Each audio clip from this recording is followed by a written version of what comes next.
State Council on Developmental Disabilities Los Angeles office. We used to be called Area Board 10. You may know us by that name. We've been area boards since the Lanterman Act was written, since the regional center system was started. We were created along with them back in the 70s, so we've been called area boards until about 4 or 5 months ago.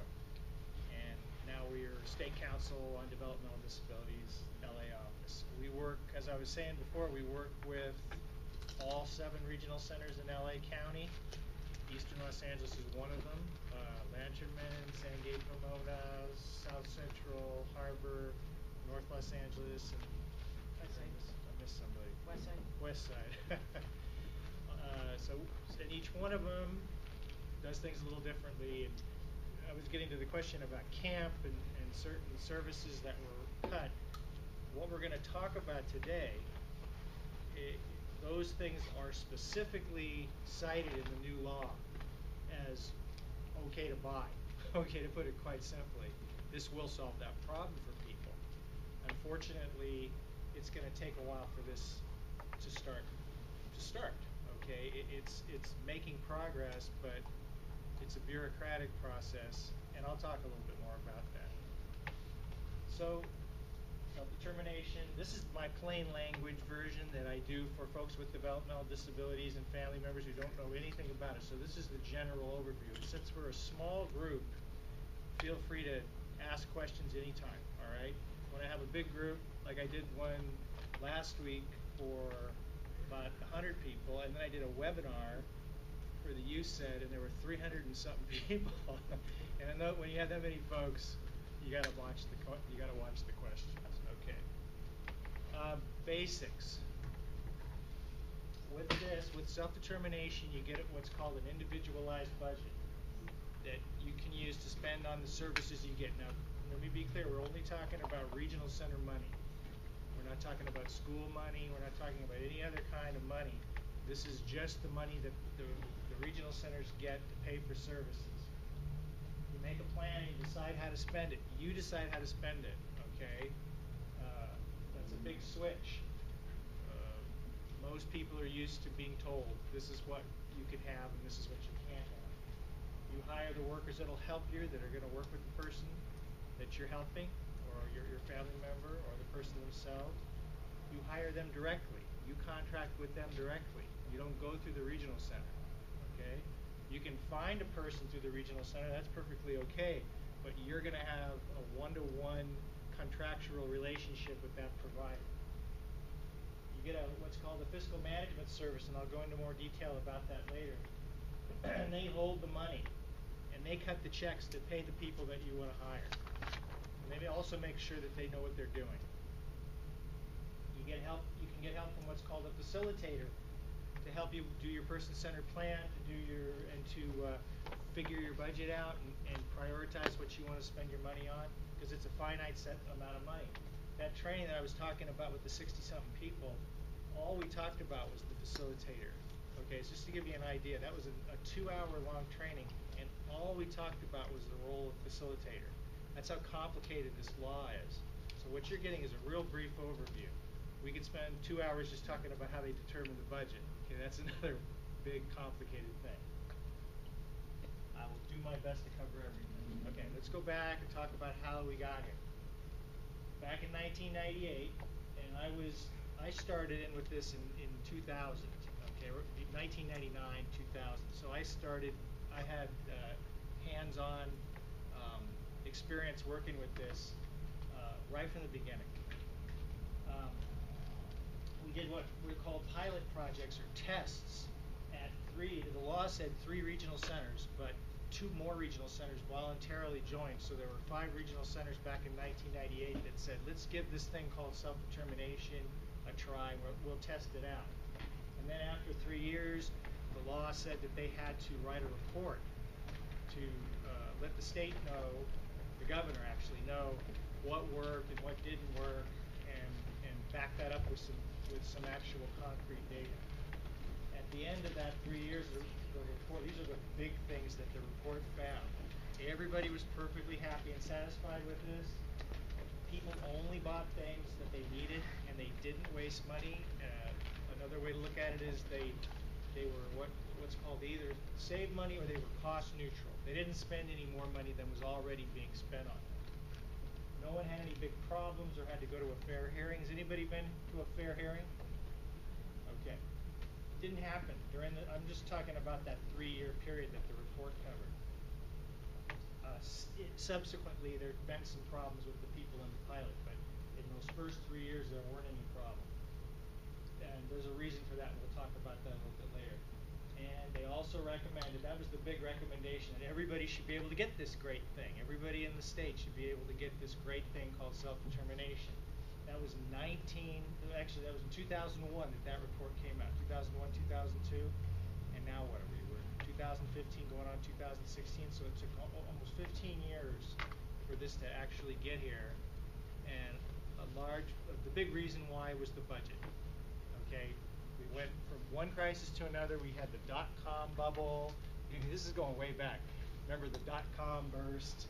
Then we had the first big budget deficit under Gray Davis, and he ended up losing his job. Remember that?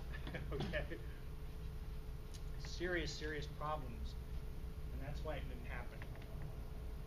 There's 5 principles of self-determination in the law: freedom, authority, support, responsibility, and confirmation. Freedom to plan your own life and your future, to choose who helps you, to control the services you use, and to hire your workers and change when you need to. The authority to decide how to spend the money that you get, to be the employer, to really be the employer here, to set your own standards. You're your own quality assurance under this model, and to make your own decisions. Support. This was a biggie. The law writes right into the law is very specific that there are supports in place to help. Okay, they don't. This isn't one of the. In the old days, there would be new initiatives or new laws passed, and they sounded great, but they didn't provide additional funding or supports to make it work. Okay, they were called unfunded mandates. That's what the regional center would say. This one does come with things, specific supports, the facilitator, the fiscal management service, to help make this work. Okay. And so you can be a member of your community to make the decisions and plan your life, and to find the people who you know and trust to help you. Responsibility. This is a real big one, the responsibility, because it's still state money, okay? If you're to do this, you are spending state money, so all the laws that apply to spending state money still exist, all right? They don't go away. You just have control over how you spend it, all right? For setting the goals in your life and trying your best to reach them, for using your talents and skills to be as successful and independent as you can be, for giving back to your community, and for being smart with the money, meaning getting the most bang out of your buck. You have a responsibility to do all this stuff. Confirmation is the last one, and that's sort of close the loop to make sure that we're always checking back to make sure that this is working for the people who get it, okay, the people who get the services. That's another thing we've failed to do in the past, is to keep going back and saying, okay, we did all these things for you, is it really working for you? We just said, well, it's great, and skip that step. This one is in the law. So I hit people over the head with this responsibility. That's the big one, you see? There you go, there's your visual aid. And then I even have my little Spider-Man thing, okay, the famous, with great power comes great responsibility. Because you can't emphasize this enough. This is one thing that during the pilot people had the most trouble with. And you probably have experience with this too. They got used to the fight mentality, okay? Everything was a fight. And parents got used to doing certain things to get the things that they needed. All right, and it always involved pushing, prodding, fighting. And when that goes away, when you don't have to do that anymore, some people miss that. I think there are some people in the pilot back in 2000 who had a hard time adjusting to this. Hey, I'm in charge now. I'm responsible now. In other words, if there's a problem, I'm the only person here to handle it. I can't go back to the regional center and say, help. Because the regional center just, at that point in time, back in the pilot, just said, well then, if you're having problems, go back to traditional services. And then we'll help you. But you chose to do self-determination, to be, you volunteered to be in the pilot. So now you're responsible. You see what I'm saying? That was a big shift. And I like to hit people over the head with that. Okay, who can be in it? Got to have a developmental disability. You have to be served by a regional center. You can live at home or in the community. You have to agree to go to a class or an orientation on what self-determination is and how it works. You have to agree to live within that budget for a whole year. And you have to agree to work with a fiscal management service. You can't, that's not optional. Fiscal management is mandatory. It's also the only service in this whole model that's vendored by the regional center. Okay, everything else, you can use vendored services. You can hire people who aren't vendored by the regional center, but you're going to be contracting them directly. You can hire people you know who aren't vendored by the regional center. Family member, friend, that's perfectly acceptable. So what makes it different than what you get now? All right, first thing is a facilitator. This is a new thing. A quick way of looking at what a facilitator is they're sort of your own personal service coordinator. Okay, right now you have a service coordinator that serves maybe 80, 85 or more people. This would be a person who works just for you. They help you hire the people you want to work, that you want to work for you. They help you decide how much you want to pay them by looking at rates of pay and researching it. This is what the facilitators are supposed to be experts about. Make sure that they do what they're supposed to do. Okay, that they are trained and that they do the job that you're paying them to do. And then also to help find the free stuff in the community. What the regional center likes to call generic services, which is a term you've probably heard before. And they will use that as an excuse not to get you stuff. All right, that's the way it works right now. But like I said, the responsibility piece, it's still state money. You're still responsible for looking for the free things, the generic services. And it makes sense when you have control of the money. You don't want to spend money on something you can get for free. All right? You don't have to use a facilitator. A facilitator is optional, not like the fiscal management service. But if you do decide to use one, you pay them out of the money you get, out of your individualized budget. All right? And the rate of pay, I can't give you the answer to that right now. We don't know, but I can give you kind of a general idea. So can the family Go ahead, member, yeah. I'm sorry, can the family member be that? Facilitator? Yeah. Yeah, but you wouldn't be paid. You'd be doing the function of the facilitator, but since you're the family member, you'd be doing it for free. Now, if you're a family member and you wanted to do it for somebody else that you knew, then you could be paid. You could have an agreement with them. But they can also consult with the facilitator? Sure. But because this question comes up a lot. Well, can I pay myself to be the facilitator? And that's going to be problematic, okay? Because you're the parent, and the law is the same. The laws don't go away. There's an expectation that you're going to do certain things. But if you're going to take on the role of, if you don't think you need a facilitator, then you're going to take on some of those roles. You're doing it in kind. You're doing it because you're the parent. Does that make sense? That's still going to be the understanding. But you can still make some extra money as a facilitator and be a parent if you're helping somebody else you know. Okay, and a lot of parents do that now and don't get paid for it.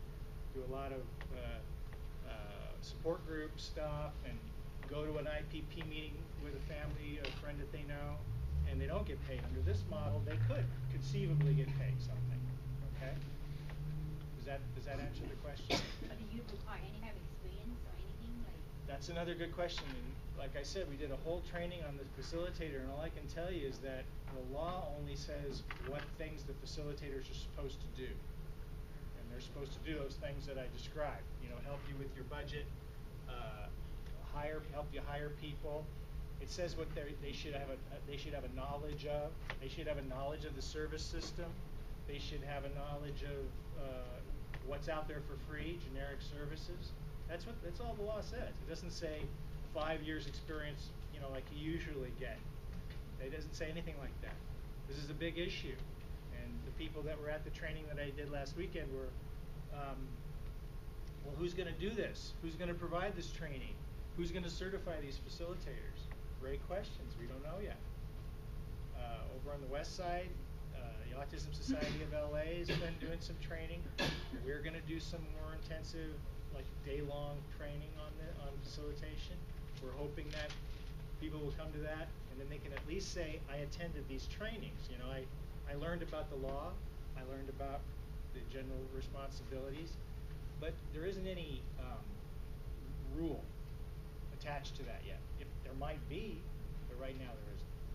Okay, it can be a friend, it can be a family member. Okay, we talked about that yet. There, going to this one now. Fiscal management service. This is the easiest definition. Is they're the bank. Okay, they hold the money. If they didn't hold the money for you, then you'd be, it would be your income. And you know how that would create problems. Okay, it would be taxable income. You'd be liable for all the insurance and all those things that businesses are responsible for. But FMS does those things for you. Okay, they keep the money safe. They take care of all the legal things like taxes and insurance. They make sure your workers know what they're doing and don't have criminal records. Criminal background checks are going to be paid for by the state of California. I know that. That's some information I can throw in there. They're not expecting you guys to pay for that out of your budget. They're going to augment your budget to cover that, all right, for how many you need to do. I don't know why they decided to do that. I think it has something to do with the legal aspect. The state's responsible for that sort of thing. They cut the checks and send them to your workers, and every month they're going to give a report on, you know, how much you spent, what you spent it on, and how much you have left. That report comes to you, and it also goes to the regional center. The regional centers don't go away under self-determination. They're still there, and they have a right to get the report. They can't look at what you're doing and say, you can't do this anymore.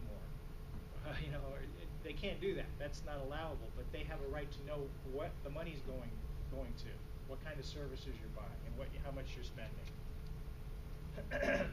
They don't tell you how to spend your money, the bank, the fiscal management service. That's all they do is hold the money.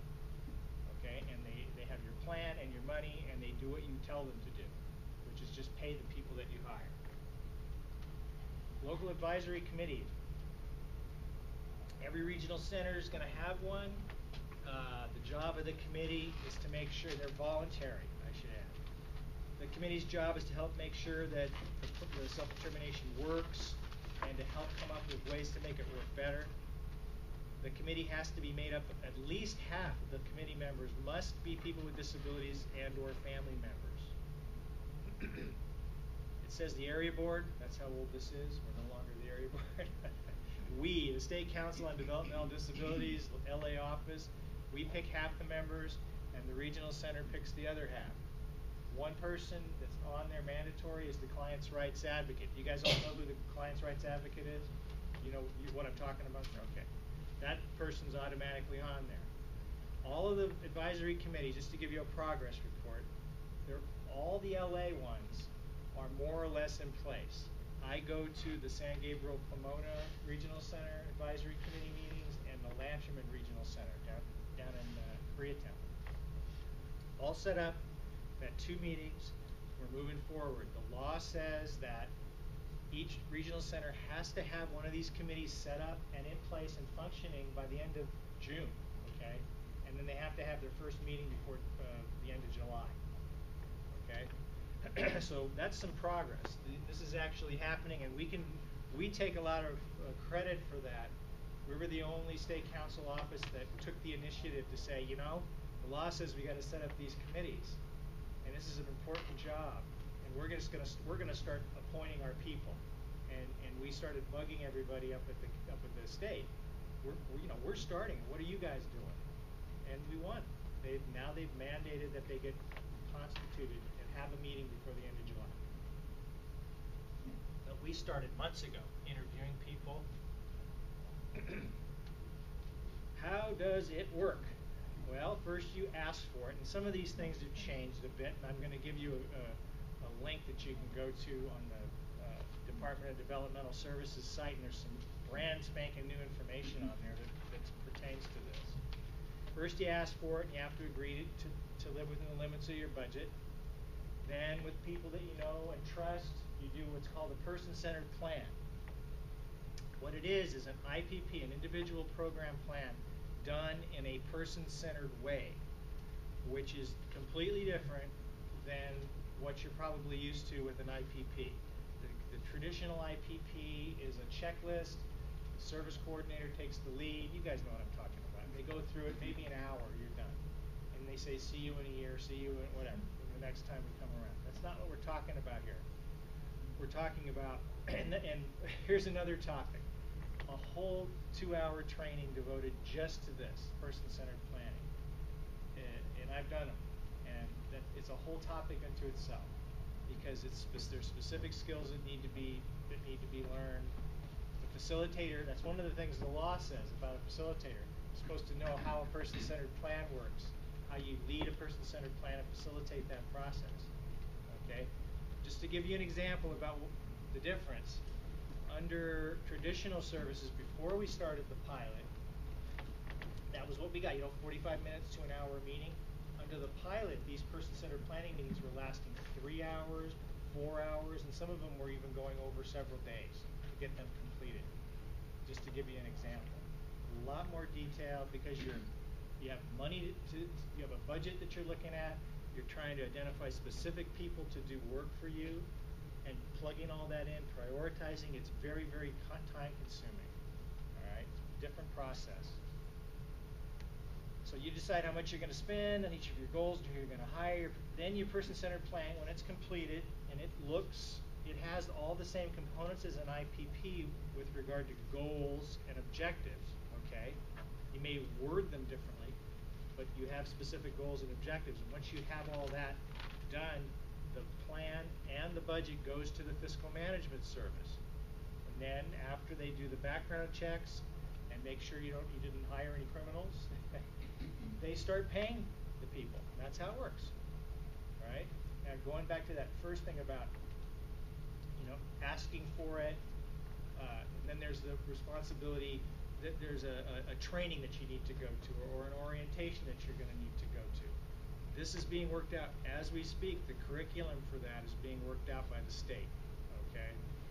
But it will be done by the regional center in cooperation with local family-run organizations. That's what the law says. I don't know if PCDA, it's a non-profit, obviously. Yes. Was it started by family members?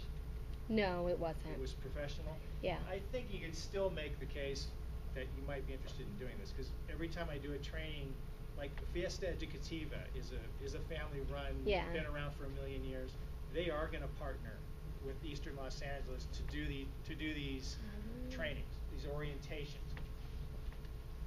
And what will happen is you'll hear about it. We're going to have, regional center will contact you and say, we're going to have these mandatory, if you're interested in being in self-determination, here's the dates we're having these orientation trainings. They'll be done in different places in the community.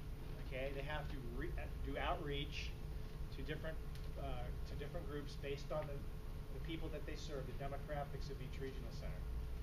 And you have to go to one of those to get your name put into the hat, okay, of making it in the first round. And I'll explain a little bit more about that. Then each regional center will take the names of the people and they give that to the department, the DDS, Department of Developmental Services. They're going to pick the people, not your regional center. The regional center is just responsible for gathering names. And the state's going to pull the names based on a very, very specific demographic breakdown. People with autism, ages 12 to 20, it's that specific.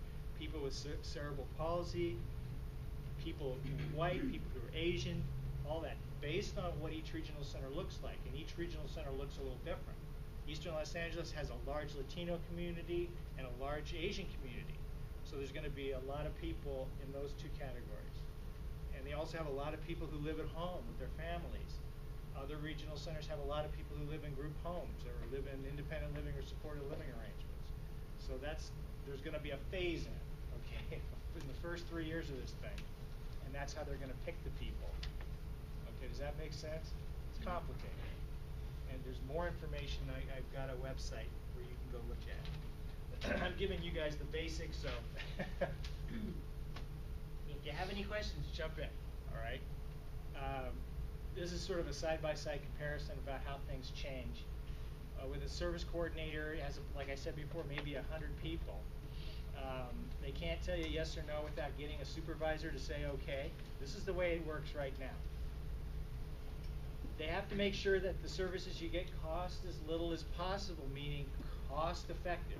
That's where they come from at the regional center. They have to offer you those generic free services, even if they aren't the things you want.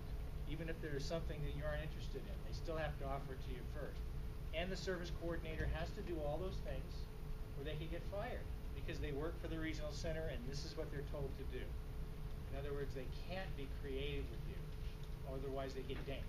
All right? Big deal. Under self-determination, you are the person in charge. You have one person to help you, that's yourself. You don't have to get permission first.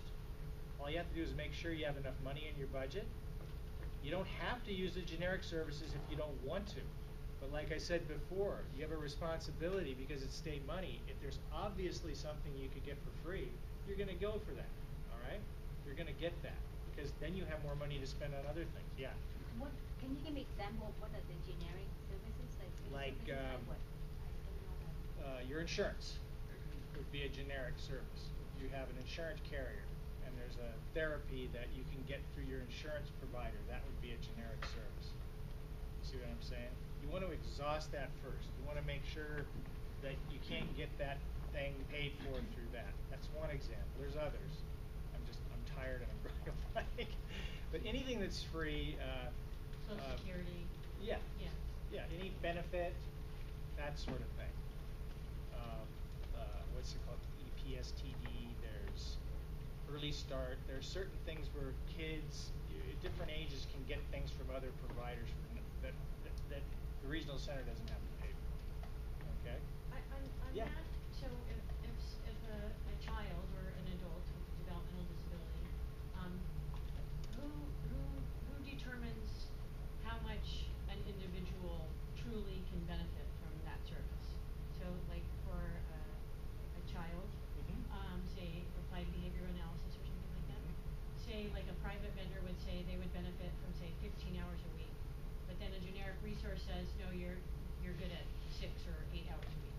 Like how does a family get the most? This is all predicated on the fact that families know best, and I think this is another example of you have to unlearn some of the stuff you're used to, where you have competing people saying, oh, we're only going to pay for this much, we'll pay you more.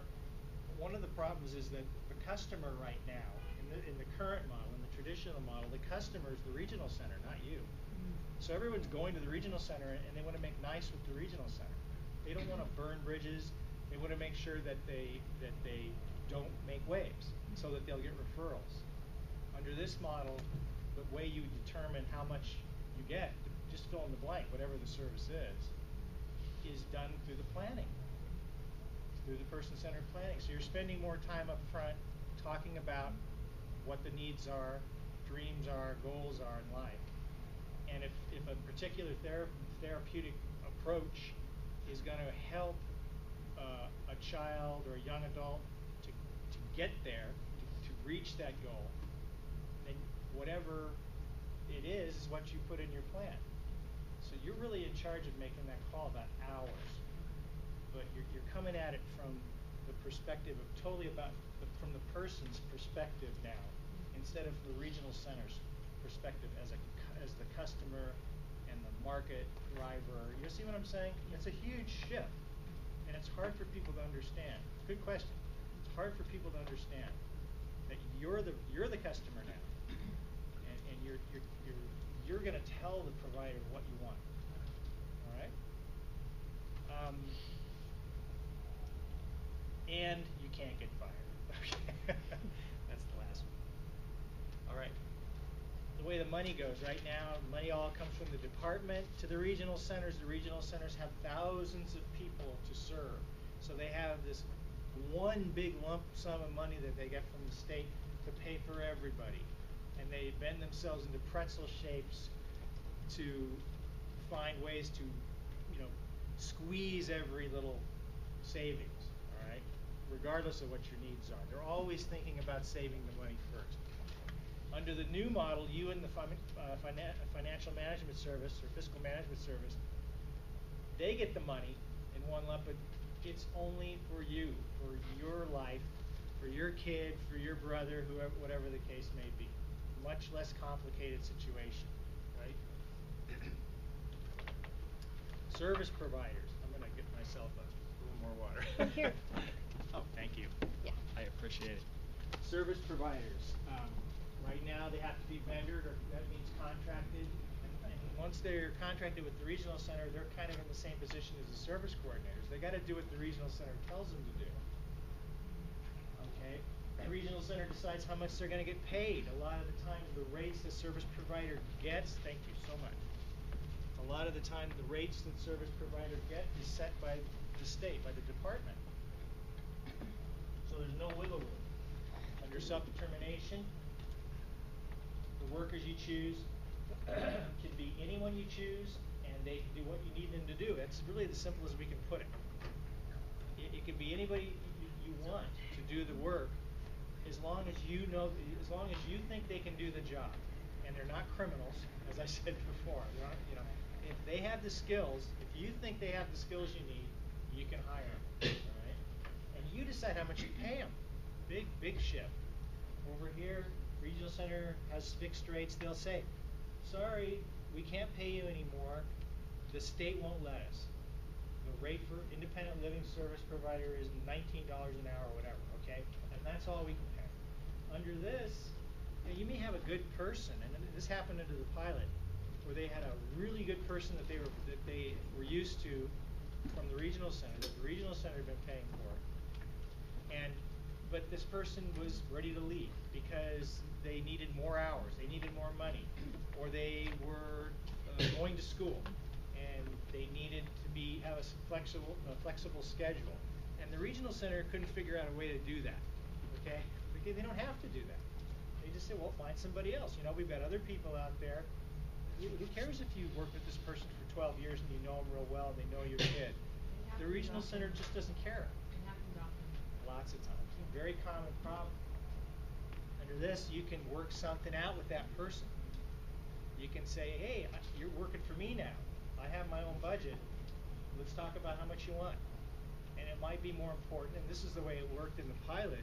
Some people wanted a little more money. I mean, that's the obvious one. Other people wanted flexibility, and that was all they wanted. Or maybe a benefit, some special benefit package. Okay? A lot of the people in the pilot were, like I said, were students and wanted to, work around their school. And you can do that here. Okay? It's very, very flexible, and you can do whatever you want, whatever works, whatever meets the need. Some things to think about. Okay, this is getting to what we were talking about before. These are kind of questions to ask yourself. Is this something I'd be interested in? A lot of services were taken away a few years ago. That was in 2009 because of budget problems. And the law was really changed, giving the regional center the right to stop paying for camp, swimming classes, horseback riding, fitness clubs. They didn't have to pay for this anymore. Okay? This probably happened to folks here. With self-determination, like I said before, it specifically says the services in the 2009, they call it the trailer bill language, and it spells it right out. Those people are exempt, and people in the self-determination program are exempt from that law. It can't be any clearer. So you can buy this stuff, okay? You can get the horseback riding. Regional center will poo-poo horseback riding anyway, and certain therapy, because they're not clinically tested. They're not proven. They'll say things like that to you. Recreational services. Yeah. This is just for fun. What's a physical therapy? How does this help your kid? And what we were talking about before we got started, sometimes the fun is therapeutic. Okay, sometimes just being in the environment is therapeutic. But see, the regional center doesn't have to think that way. You think that way. Okay? You know it's therapeutic. It's fun and it's therapeutic. It covers many things. All right? But the bottom line is you can go back and get those things if they were taken away. And I think this is one of the biggest selling points to this new law. So Lots of people were upset about that. Yeah. So to determine the amount that you would get under self-determination, and something was taken away before, you can factor that, is there a time? That's another really good question, and that comes up in our discussions about the budget development. Because what the law says is that the budget is based on what was spent on you in the previous 12 months. I mean, that's part of what the law says. Okay, so they say we're gonna give you what we spent on you last year. All right. It also says you can identify unmet needs through the person-centered planning process. So these are simultaneously going on. The best way to answer that is the 12 months is the ballpark figure. That's the starting point. If you start talking about, hey, my son or daughter was getting horseback riding, equestrian therapy 4 years ago, and it got taken away, okay, or 5 years ago. We want that back. The need's still there. It would still help them. It would still meet this goal. Then you can put it back in. You see what I'm saying? Because you're identifying an unmet need, and it's clearly in the law that those things can be purchased. You see what I'm saying? Even that far back, 4 Yeah. years. Here's the deal. A lot of this is going to be learned in the doing. These specific kind of situations where people go, my budget's too small because you stopped paying for some of these things 5 years ago. The law was changed. I shouldn't be dinged for that, okay? Some regional centers are going to say, tough luck. Okay. And I know a few of them, a couple of them that are going to do that. We know they're going to do that. And other regional centers are going to say, we hear you. Well, let's put it in your budget. We're not going to give you a hard time. Bottom line is you can appeal that. Same way you appeal things now. You're starting off in self-determination. You have your budget in front of you. You don't think it's going to be enough. They're not agreeing. They're not agreeing to give you the money to pay for the things you used to get. Right? You can appeal, and you have a real strong case to make because the law is very clear that you can identify unmet needs, and it can be adjusted during that process.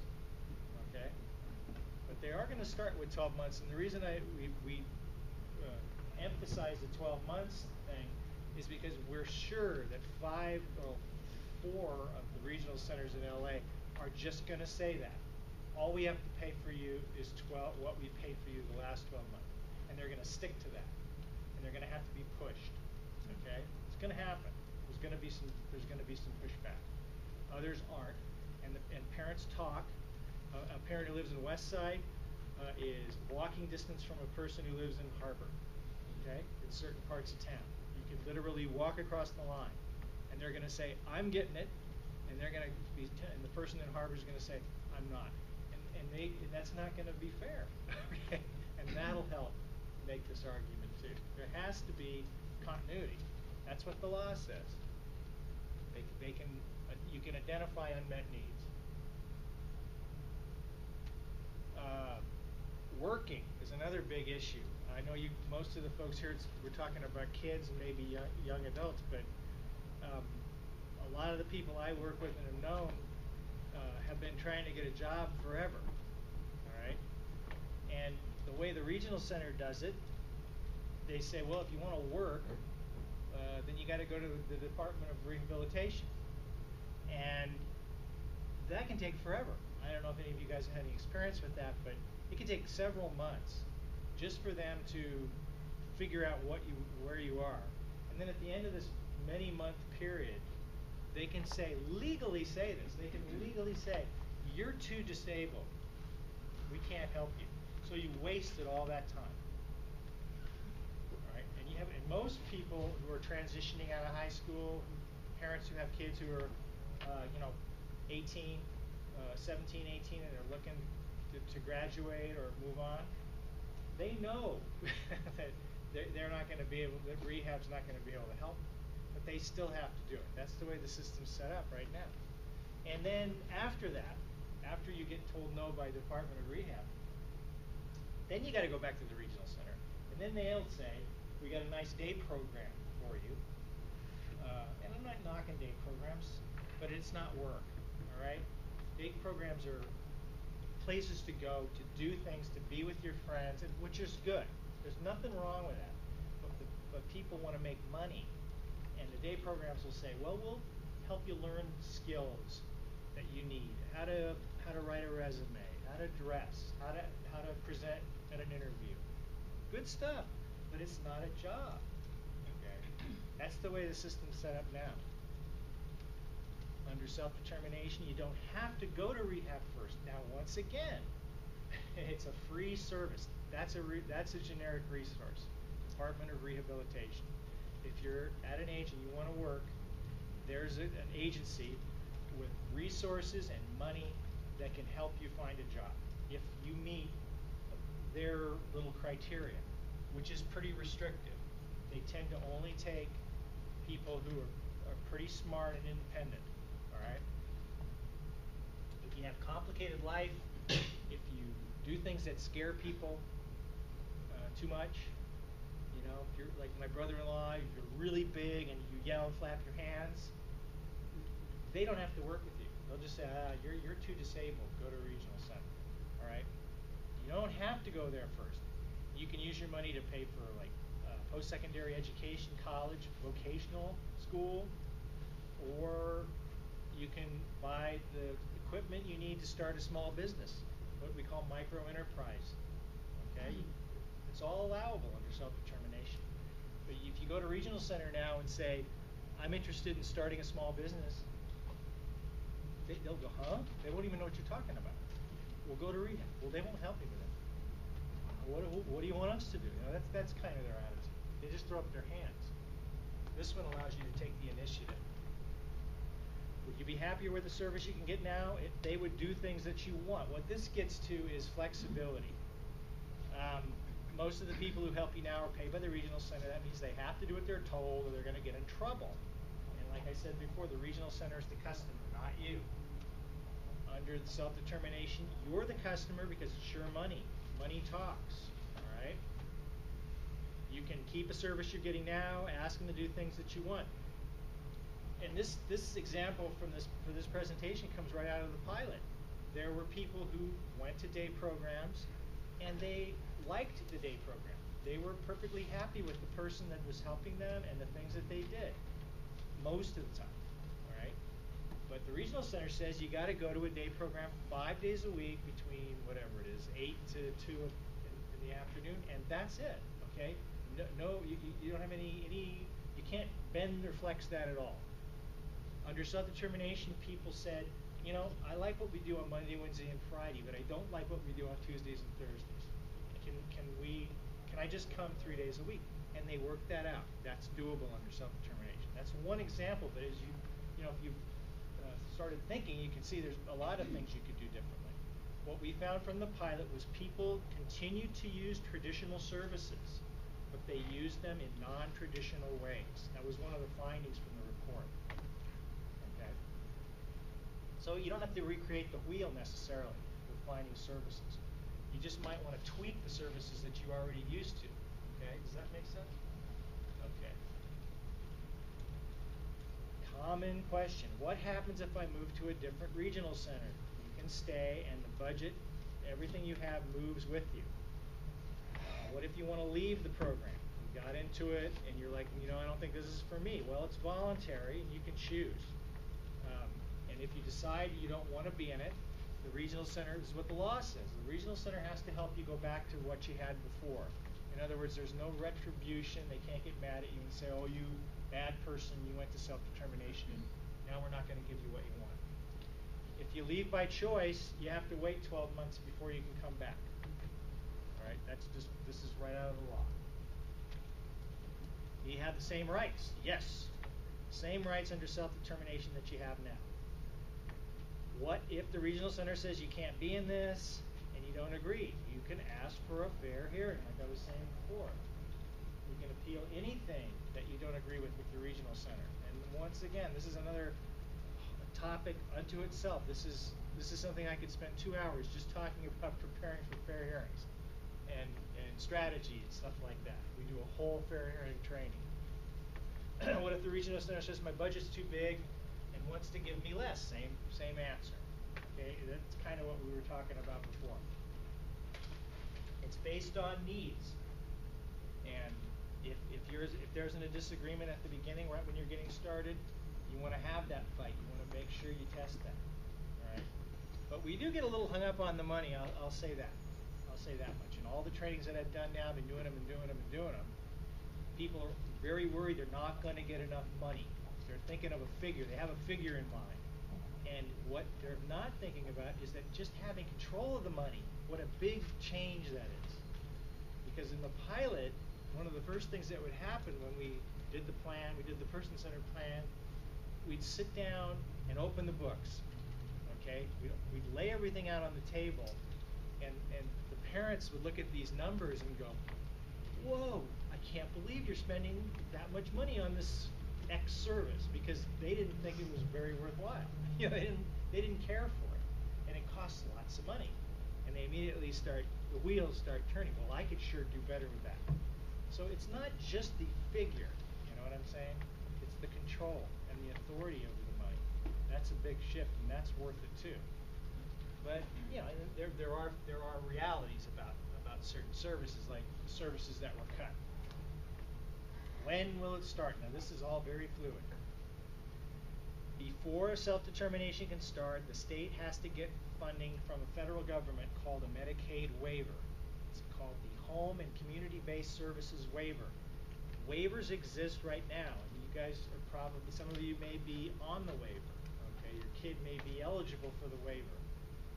What it is a way for the regional center, what it is now, is a way for the regional center to get back 50 cents on the dollar for everything that they spend on that kid. It's a huge deal. You get tons of money, right?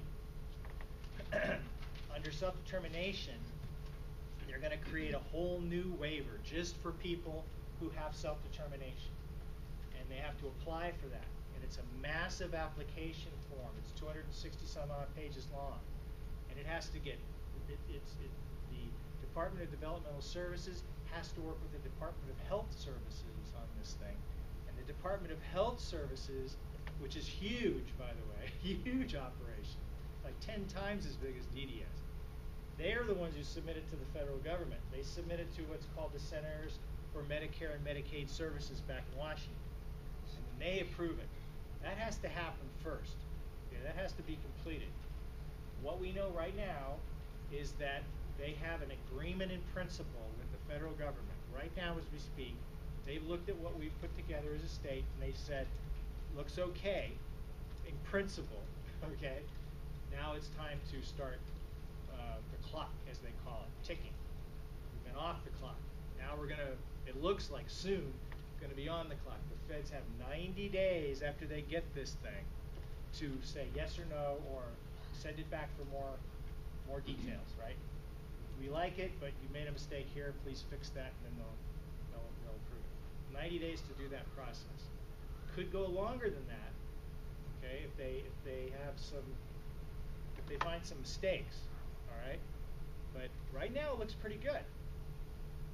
And the federal government, to be honest with you, right now, is way ahead of California when it comes to the important things like people living in communities, people having control of their lives, person-centered planning. They're way ahead of California. The feds are pushing for more flexibility and more permissiveness in how the money's spent. That's where the feds are going. So we're pretty optimistic that if there are problems with the application, with how the state does it, it's going to be because they're too restrictive. You see what I'm saying? The feds are going to say, hey, you're being too narrow in your description of this service. Widen it. Make it more permissive. Describe the services that you're going to pay for in a broader way, which is good for you guys if you do self-determination. You want things to be as not as what do you call it, cut and dried, black and white. You want things to be Flexible, yeah. So you can, to allow for the creativity. So once the waiver's done, then the regional centers are going to start telling people about self-determination and how to get it. And I already kind of discussed how that would work. And in the first 3 years, 2,500 people across the state are going to get it in what's called the phase-in period.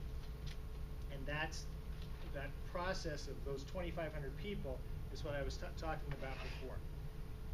With the collecting the names, going to the mandatory orientation, getting your name in the hat, and then the department picking those names out of the hat. And once again, it's all contingent on that waiver getting done. And there's some links at the end to the Department of Developmental Services.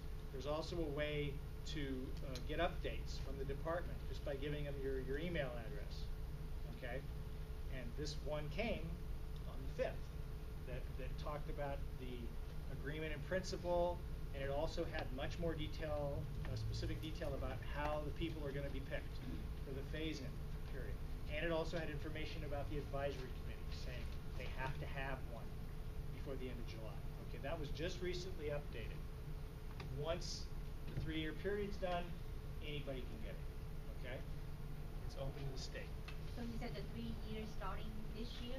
that's the unknown question. That's the $64,000 question. It's contingent on this waiver application being approved. And we don't know when that's going to happen. And once that happens, things are going to move rapidly. Okay? Certain things are happening now. We're not waiting around, obviously, for the waiver. When we first started putting together the advisory committees, and we started interviewing people, we said, we're going to do this. We have 7 regional centers to do as a state council office. We had to pick people for 7 regional centers to be on these committees. And we said, shouldn't we be doing something now? Okay, because there's a lot of work involved. You have to interview people and get people together. And there's things that these committees could do in the lead up to the phase-in. And they told us, we're just going to wait for the waiver application to be approved. They weren't even going to do anything. Okay? And so that's been kind of their line. Well, we're waiting for guidance. We're waiting to hear back from the feds. And now they've heard something back from the feds. And now we're trying to push to start doing more things in the lead up, okay, to the phase-in, so that we don't just suddenly, it's just on us, and we have 2,500 people that want to, that are going to want to get into this. But those numbers too, they're based on each regional center, how many people the regional center serves. So Eastern LA is a smallish regional center. It's not the smallest, but it's in the middle. Lanterman's even smaller. So the numbers are based on how many people they serve. And so the target number for East LA is like 100. Lanterman's like 75. I don't have the numbers with me. And then there's like big regional centers in other parts of the state. Inland Regional Center out in San Bernardino is huge. They cover this enormous area. And they have like 241 people slated for the phase-in. Okay. What can you do now? Well, you can tell your service coordinator that you want it, okay, when it's available. You could put that in your IPP if you want, and there's an example. I'm interested in it, okay, when it's available.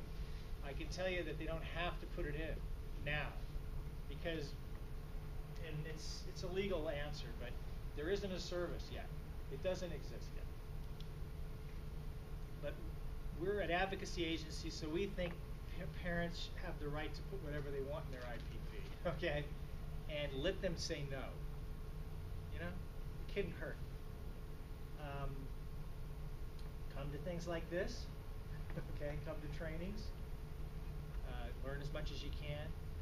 Go to that's that website right here. This is the department website, Department of Developmental Services, and this is self-determination program, okay? They have a page just devoted to this, to what we're talking about today. And part of that is, if you scroll down, is a way to link to get to that, get those updates. And then it'll also have the update printed up there. And it has, you can download a PDF that explains the phase-in selection more specifically. now. That's new. Let us know if you want to be on the advisory committee. Well, it's too late for that because we've already picked everybody. Okay, which is good. But when I was first doing these trainings, we hadn't yet, and that's another way to get involved. A lot of people that are on the committees now came to one of these trainings and said, "Oh, I'm interested," and I was handing out applications at that point. But we've had some success there. This is the email. This is where you go to. That's the email address. All you got to do is put your name and the name of your regional center, and they'll start sending you updates on how this waiver application is going and anything else that happens. Okay? They haven't put out very many, but that last one was a big one.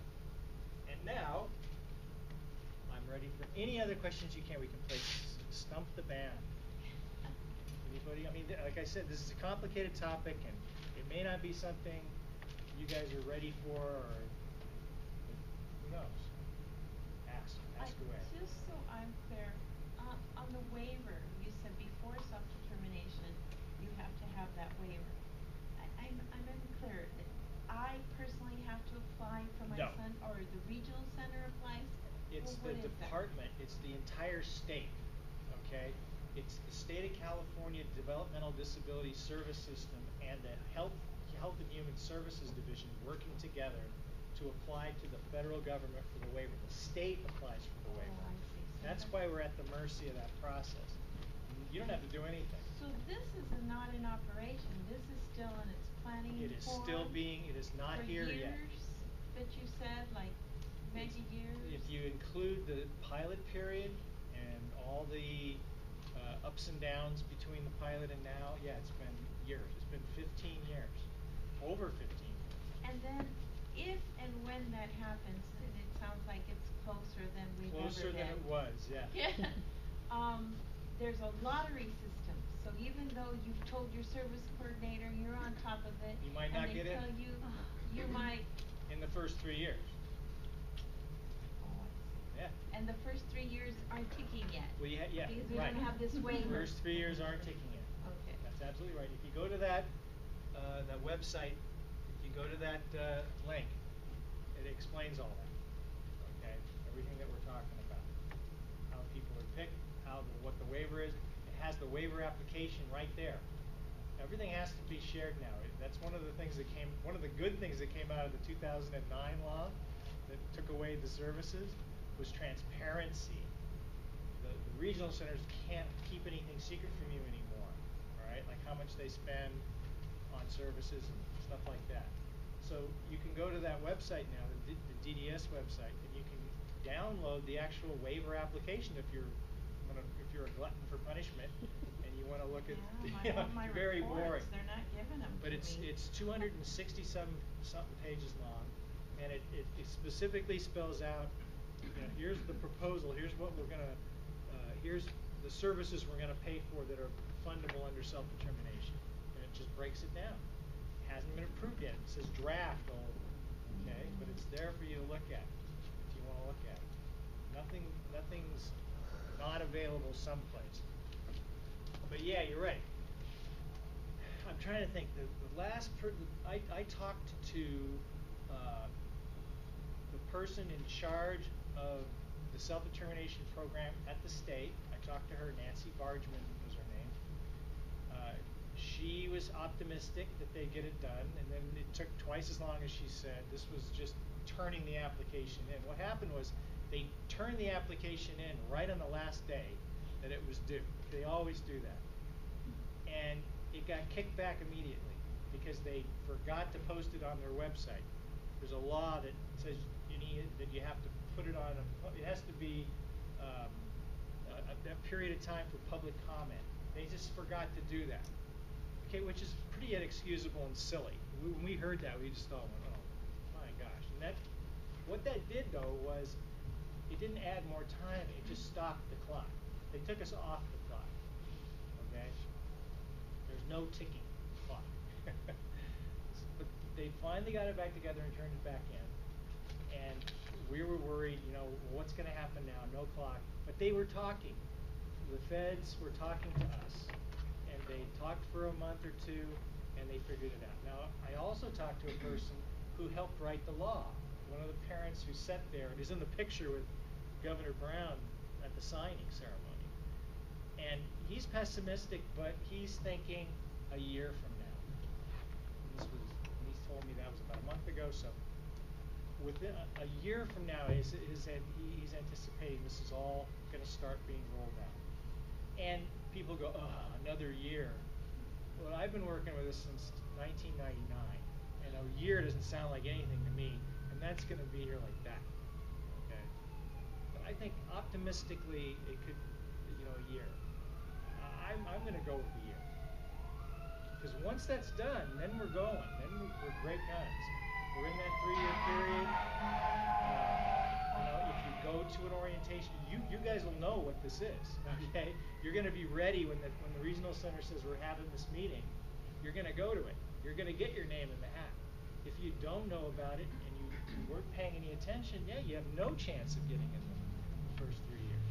So by telling our coordinators, well, we're interested in them, they say, well, it's not a law yet. And it says, well, They're gonna say that.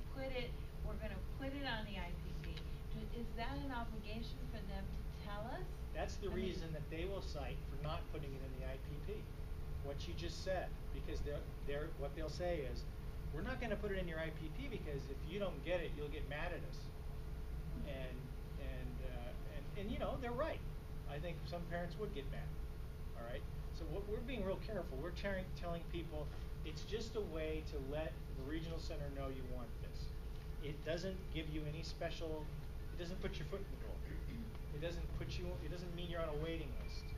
That's not going to happen. But the way it's going to be done is all on the website. Phase-in period. It's going to be handled the way I described it. Orientation meeting, and first the waiver gets approved, then they're going to have these meetings, and you have to go to a meeting. But not everybody that gets served by the regional center is going to go to these meetings.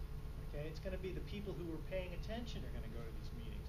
So the odds aren't horrible, that you won't get it. But there's no guarantee you're going to get it. And it doesn't help to put it in your plan, like you said. Seems like a powerful message if it is to be written on language. It's a good message. Is that what you say? Yeah. And I think it just shows you're not going to go away and you're paying attention. The reason they're having the phase-in, I support the idea of a phase-in because I think it is complicated and there's going to be problems. And these people who get in the first 3 years, they're going to be the pioneers that test out things and run into brick walls and have problems. They're the ones who are going to fight the regional center over their budget, and we're going to have the people who come after aren't going to have to go through all those things.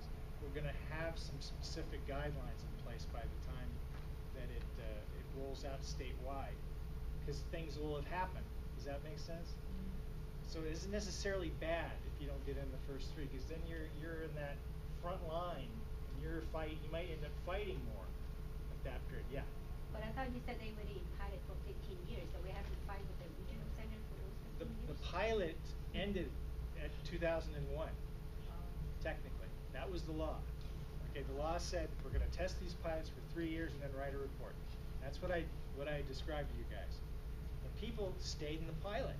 Those people at East LA, there's still 28 people at East LA getting self-determination under the rules of the pilot. They've been in it all along. When the new law comes, they will automatically go into the new law. They'll be grandfathered in. They're first in line. They don't have to wait. They don't have to go to this orientation. They're in. Okay? But that's only Eastern LA. In LA, that's the only regional center that's impacted. 26 people out of 100. So there'll only be 80-something that actually can get in at East LA. All right? And then Kern was another regional center that did it. But I looked, there's only 4 people left in their pilot. So they're still open. And then there's far northern up north in San Diego and Tri-Counties up by Santa Barbara. They get grandfathered in. So this is only for California. The Just other for state, California. they're not doing it. Not yet. Other states, good question too, because to give you some perspective, other states have waiting lists. California is an entitlement state. You live in California, everybody with a developmental disability gets services. No other state has an entitlement. So if you live in New York, they have great services, but you can wait 10 years to get anything. You get nothing. But once you get in, you get a lot. Okay? Here in California, you get something. As soon as you're found eligible for services, you're in. Birth, as long as you live in California, birth to grave, you get services. So when this comes, we're going to automatically be the biggest self-determination programs. Other states are doing it, okay, but they're doing it in a small way, and they haven't expanded. We're actually late to the game. Other countries are doing this. Canada has been doing it for years. British Columbia. Essentially the same thing I'm talking about. Individualized budgets, they call them service brokers, not facilitators. That's what we called them in the pilot too. Same thing. So it isn't a new thing. It's been around a long time. It's just getting the law changed. That was the big thing that happened, was getting the law passed. Okay? Because up to then we were fighting about whether or not this is a good thing and whether we could actually save money. Now we know. Now it was voted unanimously by both houses, this law, the self-determination law. Republicans liked it and Democrats liked it. Everybody has something to like about this law. That's a big thing too, because it means there's a lot of wind behind our sails. There's a lot of support for this thing across the political spectrum. The only people who don't like, guess who doesn't like it? Regional centers. Their job. The regional centers don't like it because they see it as a threat to their existence. I don't think that's true. They're going to have to do things differently. They're not going away. This isn't for everybody. This is for certain people. When I do trainings for regional center people, I tell them, don't be afraid. This is the greatest thing that ever happened to you guys, because service coordinators. They have 100 people on their caseload, but 10 of them take up all their time. Okay, they're the ones calling you every day, crying and yelling at you. They all go into self-determination. Just think about that, and you can focus on all those other people. So I think it's a win-win. So Yes. Do you have to give up regional center in order to go into self-determination, or do they go hand in hand? They go hand in hand. In fact, the law says that the regional center service coordinator can perform the function of a facilitator. Okay, can they really? No, because they have too many other people that they're working with. But I think this is one of those things, how the regional center doesn't go away, they'll have to change. We're hoping that the regional centers will carve out a self-determination unit, okay? Have a manager and some specific service coordinators that can just work with people in the self-determination program. But the regional centers are, screaming bloody murder that they're not getting any money, and they're not getting any money to do this, all right? So that's going to be a problem. But that's what the law says, yeah. So the regional center doesn't go away. If you can get help from your service coordinator, if you think your service coordinator is, helpful in any way, you can still use them. Right? They still have a responsibility. They're assigned to your case. For free? They don't charge. They're free, yeah. That's the other thing that's good about the facilitator. Before you go, my service coordinator couldn't do it. They are free. They're a generic resource. There you go. But they're limited by the constraints of the regional center. They have their reality of workload, and they have to do all these other things.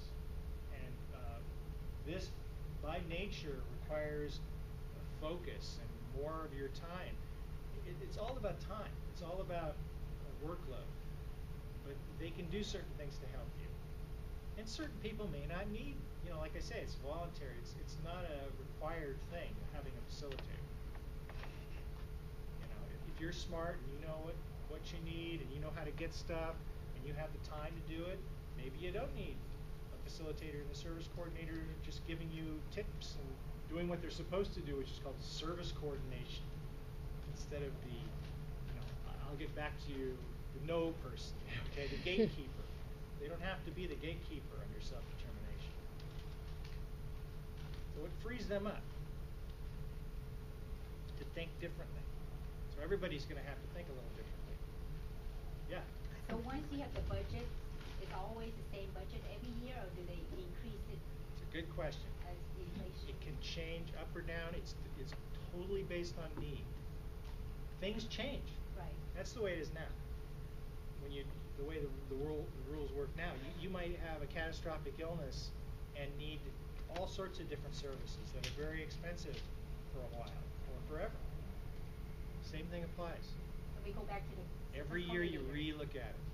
Every year you look at it, you gather again, you have your person-centered plan, and you lay everything out, and you say, this happened, and now we need to look at making, it's harder for my son to achieve his goal, to live his dreams that we talked about last year, now that he has this disease or this injury or whatever it is, or he was just diagnosed with a mental illness that he wasn't diagnosed with before.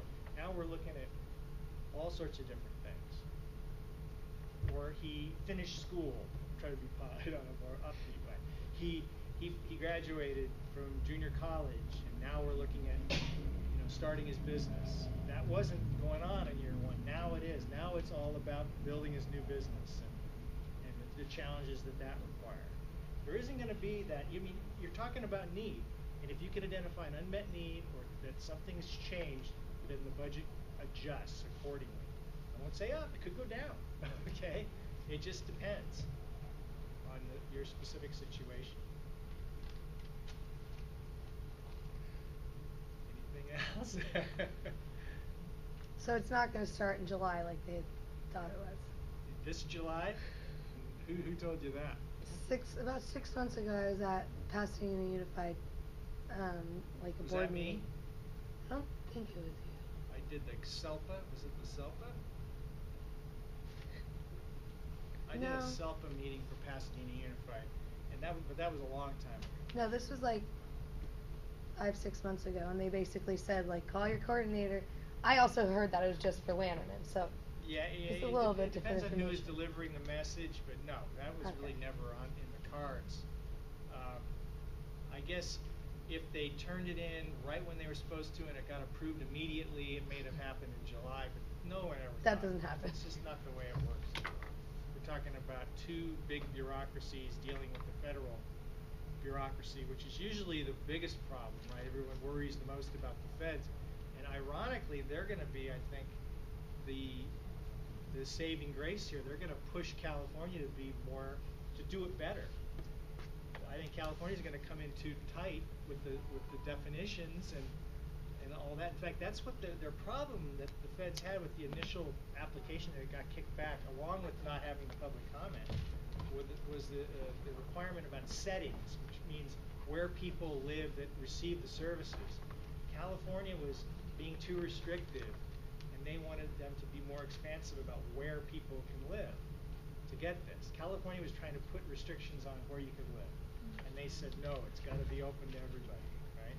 That's a good thing, as long as they want to move, like if it's an institutional setting, as long as they want to move out of that setting and be in the community, they should be allowed to get self-determination and work toward that.